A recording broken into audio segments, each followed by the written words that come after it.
Ahora bien, toda la tierra continuaba siendo de un solo lenguaje y de un solo conjunto de palabras.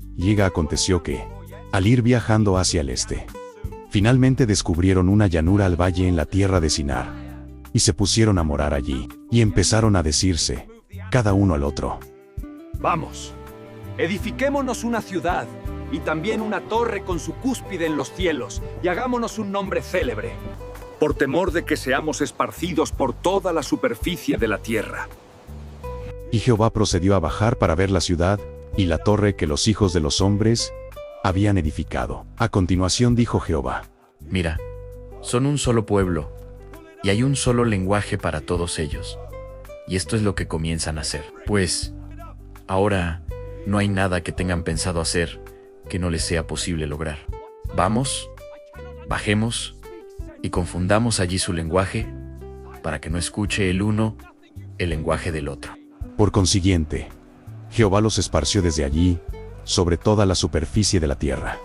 Y poco a poco dejaron de edificar la ciudad. Por eso se le dio el nombre de Babel, porque allí había confundido Jehová el lenguaje de toda la tierra. Y de allí los había esparcido Jehová sobre toda la superficie de la tierra.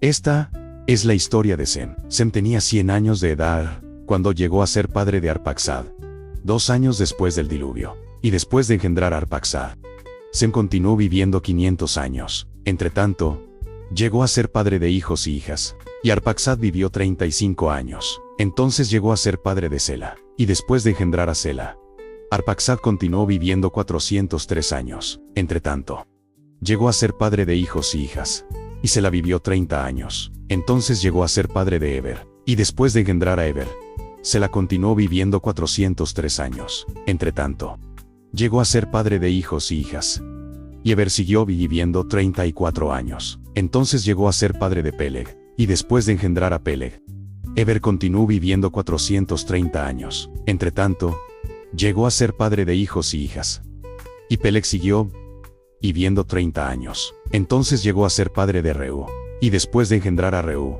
Peleg continuó viviendo 209 años. Entretanto, llegó a ser padre de hijos y hijas, y Reú siguió viviendo 32 años. Entonces llegó a ser padre de Serug, y después de engendrar a Serug, Reú continuó viviendo 207 años. Entretanto, llegó a ser padre de hijos y hijas, y Serug siguió viviendo 30 años. Entonces llegó a ser padre de Nacor, y después de engendrar a Nacor, Serug continuó viviendo 200 años. Entretanto, llegó a ser padre de hijos y hijas, y Nacor siguió viviendo 29 años. Entonces llegó a ser padre de Taré, y después de engendrar a Taré, Nacor continuó viviendo 119 años. Entretanto, llegó a ser padre de hijos y hijas, y Taré siguió viviendo 70 años, después de lo cual llegó a ser padre de Abrán, Nacor y Harán.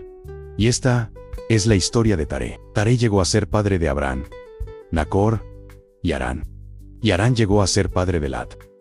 Más tarde, Harán murió mientras estaba en compañía de Taré su padre en la tierra de su nacimiento, en Ur de los Caldeos.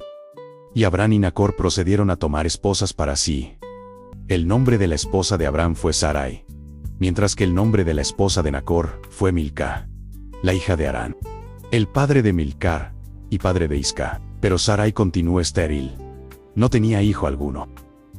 Después de eso Taré tomó a Abrán su hijo y a Lat, el hijo de Harán, su nieto, y a Sarai su nuera, la esposa de Abrán su hijo. Y estos salieron con el de los caldeos, para ir a la tierra de Canaán. Con el tiempo llegaron a Harán, y se pusieron a morar allí, y los días de Taré llegaron a ser 205 años. Entonces murió Taré en Harán. Hola amigos, si les gustó este video, comenten, denle un like y compartan.